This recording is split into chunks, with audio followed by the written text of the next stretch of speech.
This is Scott Vanderplu, and you're listening to the Artist Edition Index Podcast, episode 35.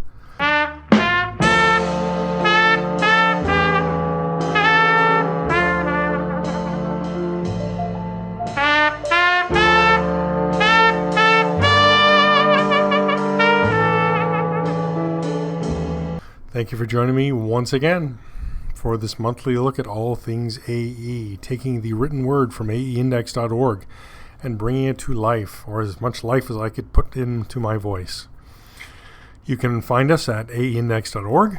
You can find us on Facebook at Facebook/Artist Edition Index or on Twitter at AEindex. I've been thinking about other platforms, but so far I haven't. We are on YouTube. This podcast does appear on YouTube, and videos will appear shortly, but the link is long and crazy, so best to click on the YouTube icon on the aeindex.org homepage. All right, let's get into what has happened this month. I think the big news is I received my John Byrne's Marvel Classics Artifact Edition. And I read through it, and then I looked at the table of contents and see that there was a fold-out of that Captain America cover. But my copy didn't have it. So I I went on the forums and asked people, hey, you guys, anybody else missing that? And everybody was confirming, no, they had it. One other person on the forum also did not have the fold-out. And then got Scott Dunbier involved, and he was kind enough to check his warehouse. And here's his final word on the forums, and I thought I'll read it verbatim. Below is a portion of the email I just received from our printer. All 80 copies we checked are good. FYI, the 80 copies, 20 boxes were pulled from 4 different pallets, 5 boxes per pallet randomly, so I'm very confident that the copies are good to go. Okay, so it appears to be a fairly limited occurrence. If anyone does receive a faulty copy, please let me know about it. And if you have trouble securing a replacement through your original vendor, we will exchange it, but first, please do go first to your place of purchase. And again, IDW has received no complaints on the book from copies sold through us.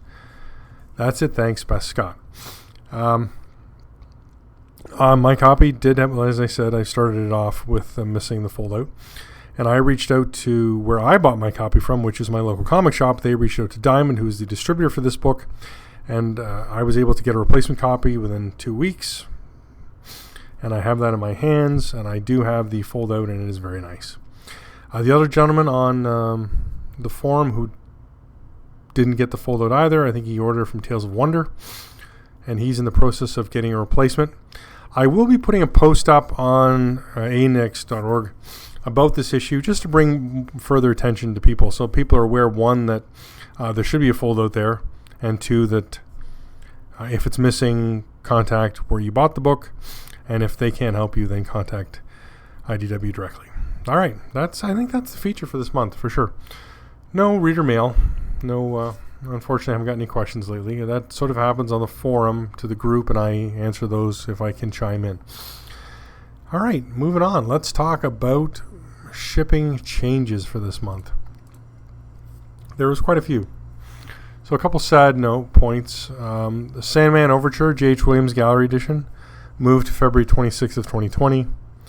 Original art, Daniel Clow's Fantagraphics Studio Edition, moved. I put it to February 26th.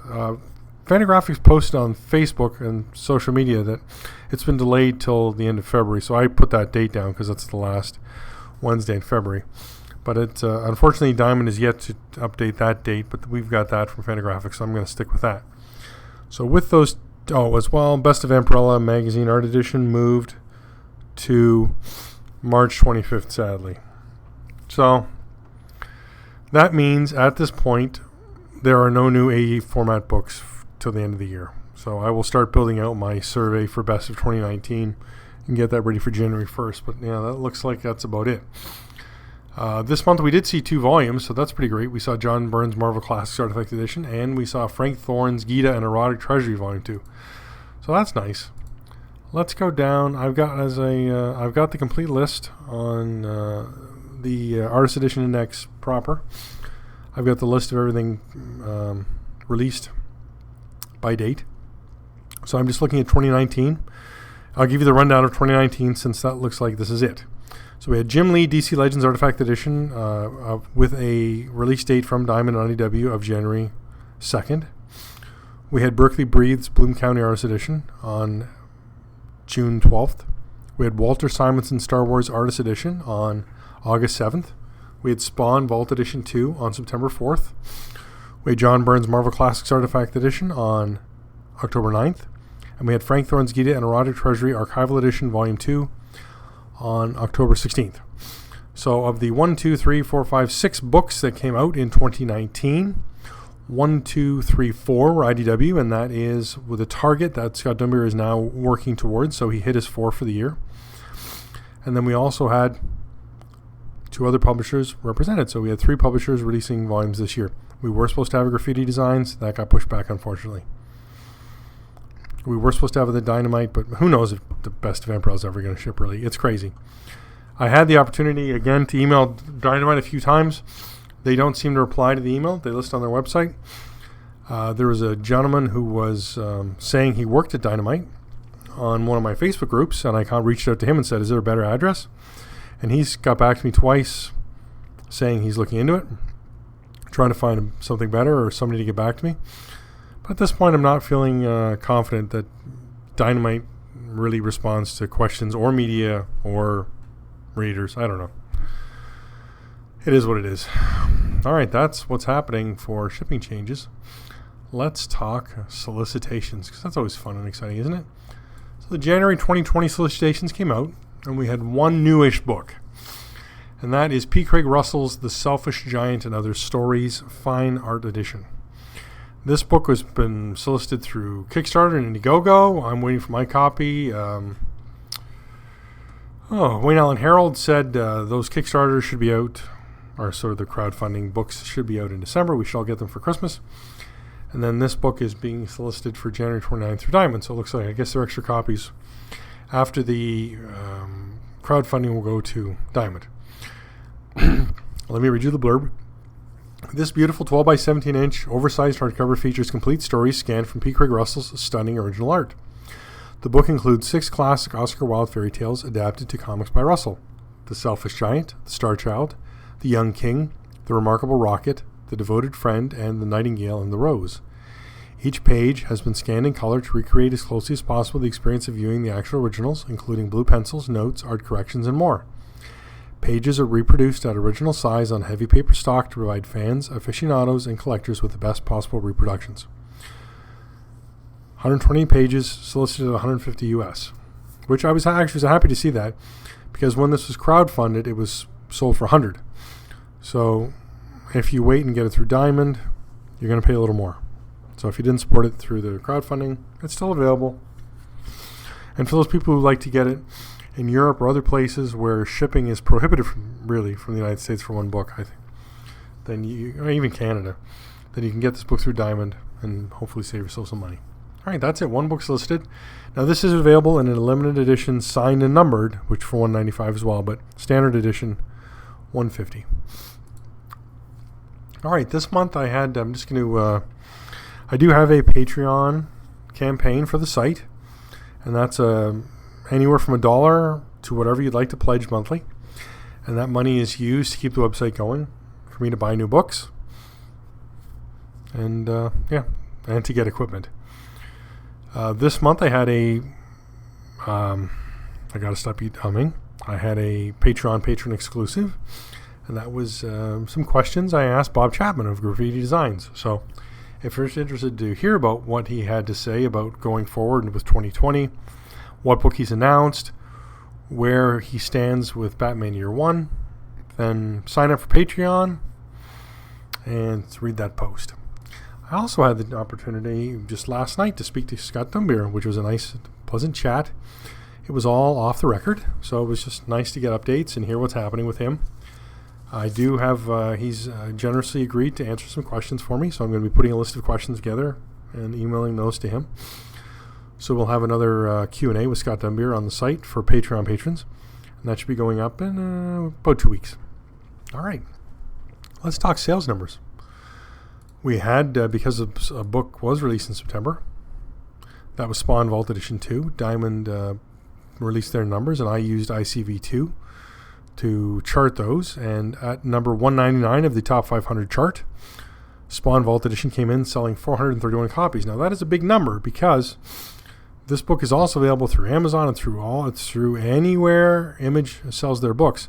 So to see 431 sell just through Diamond, I think that's a very good selling book. And for those who are interested, the Spawn Vault Edition, the first edition, is out of Diamond.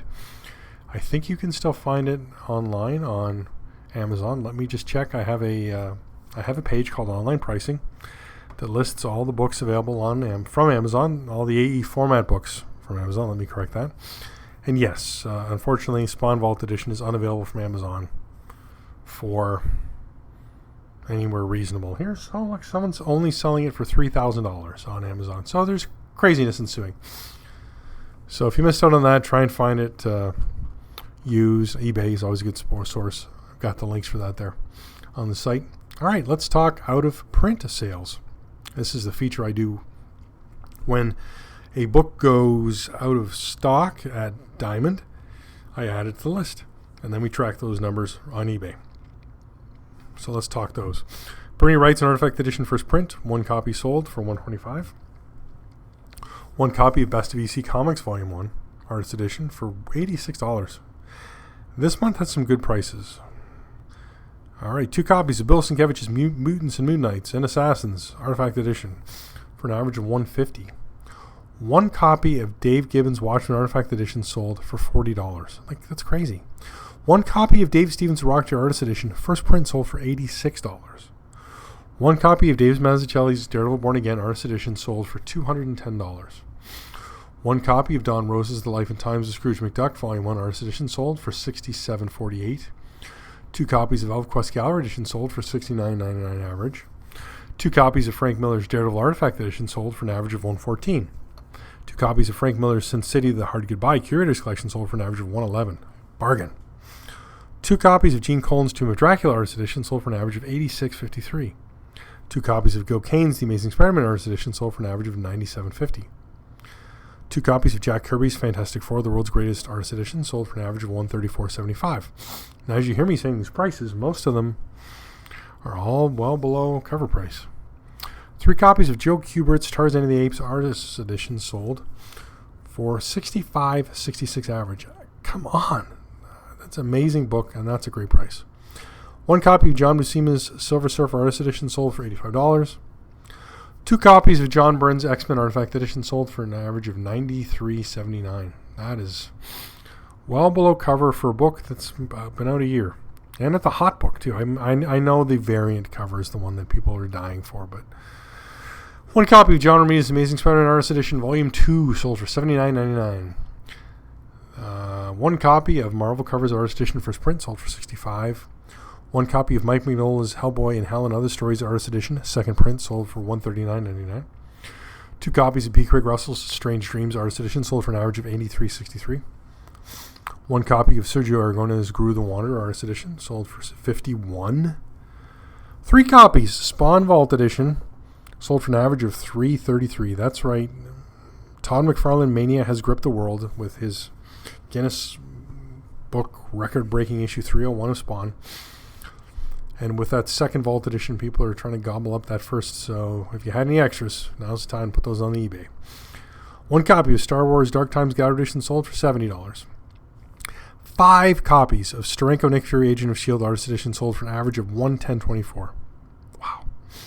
1 copy of Usagi Yojimbo Samurai and Other Stories Gallery Edition sold for $55. 1 copy of Usagi Yojimbo The Artist and Other Stories Gallery Edition sold for $76.55. 2 copies of Wally Wood's EC Stories Artist Edition sold for an average of $174.12. 4 copies of Walter Simonson's Thor Artist Edition sold for an average of $68.13.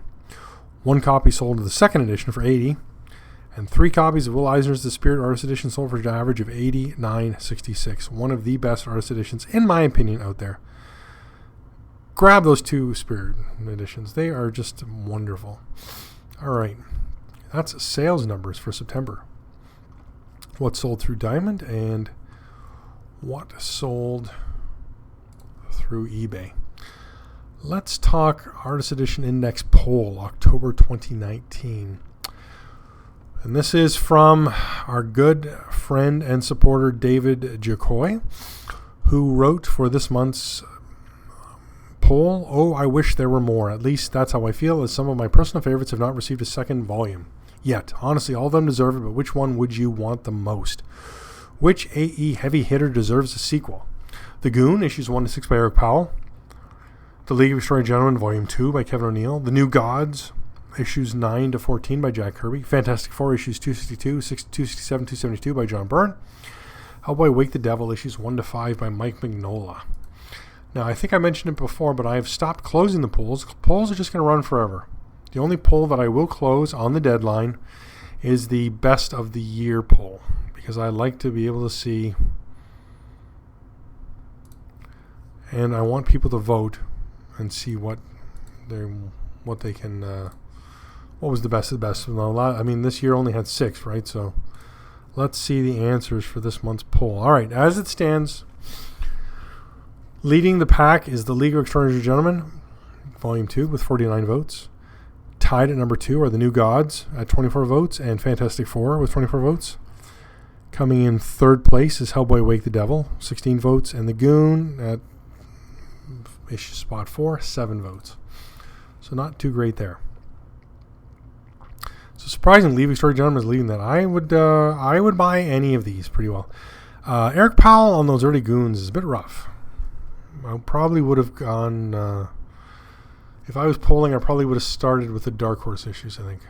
But that's how it is. Thanks to David Jacoy once more for coming in with that poll for the month. Alrighty. Let's see how we're doing for time. Flying along as always. 2 reviews this month. John Byrne's Marvel Classics Artifact Edition and Frank Thorne's Ghita and Erotic Treasury Volume II. Let's talk Byrne Classics. Here's the blurb. John Byrne is one of the true superstars of Marvel Comics. His legendary runs on the X-Men and Fantastic Four are just 2 of the highlights of his illustrious and storied career, and have each received the award-winning Artist Edition treatment. Now, we continue to present John Byrne at his finest. I've got a problem with that statement. So, the X-Men was not an Artist Edition, it was an Artifact Edition. I guess technically any book in the AE format could be the Artist Edition treatment, but I am splitting hairs because I am here to run this website and to split hairs. All right, back to the blurb. Now we continue to present John Byrne at his finest, an Artifact Edition that features his work on Marvel Team-Up, Captain America, The Avengers, Iron Fist, and more. As you've come to expect from Artist Edition style books, each page is tracked down and scanned from the original art. Perusing this book would be like opening a portal in time and visiting John Byrne in his studio as he painstakingly draws some of his most well-remembered stories, all in one beautiful book. This book also features a special gallery section featuring 6 unpublished pencil pages by John Byrne from the never-completed Captain America 257. While never completed by John Byrne. There was an issue 257 hit the stands, just not by Byrne. Anyway, that was released October 9th, 12 by 17 inches, 168 pages, 125 US. Available from fine online retailers or your local comic shop. Still in stock, don't worry. A lot of material here. So we had, so I'm looking at the table of contents. The Avengers have 25 pages. Captain America has 27 pages. Marvel Team Up has 43 pages. That's pretty great. Then there's 39 pages of miscellaneous, and that includes Incredible Hulk, Annual 7, Iron Fist, Marvel Premiere, Marvel Preview, Power Man. And then we got got that amazing fold-out, which now that I have a copy, it's really nice. Greatly enjoyed. Best part of this book for me is those Captain America pages. I really like that part of Captain America. I like Baron Blood in the storyline. I mean, I'm a big Invaders fan, so die-hard Invaders fan for sure. Would love to see a top-shelf, top-notch creative team tackle the Invaders again. Not sure we'll ever see that happen. Gotta really just dig those Frank Springer, Frank Robbins 70s work for sure. A lot of great pages in here. Nothing even close to a complete story. That's just the way it is. Some really great material, especially at the back in the gallery section. There's his roughs or his character designs for Alpha Flight. Just some beautiful pencil work here. I like these. He's got Guardian, and he's named him Captain Diefenbacher. Baker. That was a prime minister in Canada. Pretty great stuff. Pages all look really nice. Light tanning, off-white light tanning, some maybe some browning from some paste-ins, but pages very nice. All in all, a really great package, and well worth your money. No secret, I love artist editions. I like complete stories. Artifact editions are low on my list, I have to say. But this volume is quite nice. I mean, it's hard not to be of my generation and not a Byrne fan, right? All right. That is that. Next book reviewed this month. Frank Thorne's Ghita and Erotic Treasury Volume II. Here is the blurb. In 1978, fresh off his run on Red Sonja, Frank Thorne went on to create the lusty warrior goddess Ghita, originally published by Warren Publishing in 1984 and 1994. Now Ghita's adventures continue. Volume 2 features the final 2 Ghita stories along with a bevy of extras, all reproduced from Frank's original pen and ink originals. You will get to see all of the original brushstrokes and any corrections made to the originals. This was released on October 16th. 12 and a quarter by 17 and a quarter inches, 144 pages, 150 US. This was a Kickstarter that was successfully backed. And through that, Hermes Press said it would be released through Diamond and their own website only, no online places like Amazon or book distributors. So if you want this book, you better go through your local comic shop or a local comic shop online retailer, like Things from Another World or Forbidden Planet, which I just so happen to have links on the site for. All right.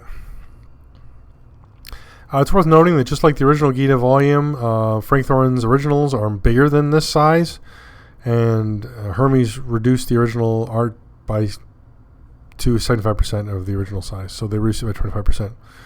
And that's what we get in this volume. It's nice. It's a really nice design of a single color. It's the green from the cover. It runs through, they lighten it up a bit, and it appears everywhere. On the art for the colophon, the table of contents, and through the chapter dividers. And then it's a nice single color that just ties the volume together. Then, of course, we got all that black and white art. It's interesting. I do appreciate Thorne's artwork. Story's pretty good for what it is. It's an erotic treasury. There's bare breasts, a lot of the story. And then there's penises. Oddly, they don't say breast or penis in the book at all. They just use euphemisms constantly. It's very odd. I don't know if that had to do with how the book was being released or why bare breasts and things were okay, but not anatomical words. I don't know, but that's just how the volume is. So we got 2 complete stories in this, wrapping up all the published Ghita material. Then we have a portfolio called The Sword of Eros from Thorne, his original art there. And then we have 4 more storyboards. So that completes the storyboards that are available from the first volume. And then the whole thing wraps up with an index of where the art that appears in here originally appeared for publications. I really like this index of where to go or where to find the stuff. There is a review on the site. I chose as tame pages as I could, some bare breasts. I left out any penis pages, and I tried to get the pages where there was no nudity. So you get a nice sampling of the artwork, but this review has a few less images than what I normally put in a review. I think it's 18 images total in this. Normally I'm about 22 to 30. All right. That is, it's a nice book. I found a little bit of softness at the beginning. That it cleans up after that. The pencil and inks are very nice. There's a very limited whiteout corrections. The pages are all really nice. They're off white to light tan. It's I'd say maybe they were even lightened on the scan, but I don't think so.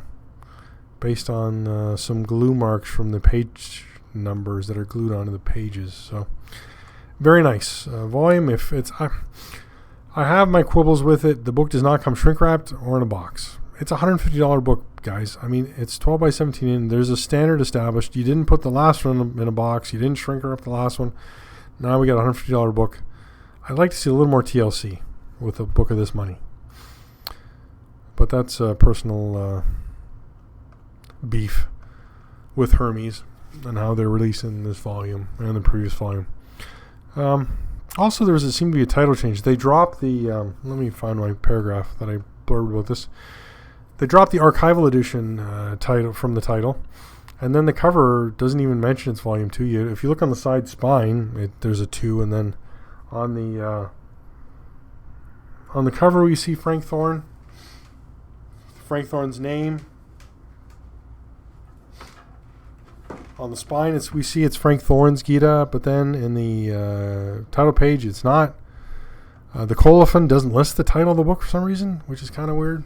So we got to piece together the title of the book from what we have and what I found on their website. So it looks like I kept in Frank Thorne's apostrophe Ghita. I took out archival edition because it doesn't appear anywhere on this volume or on their website.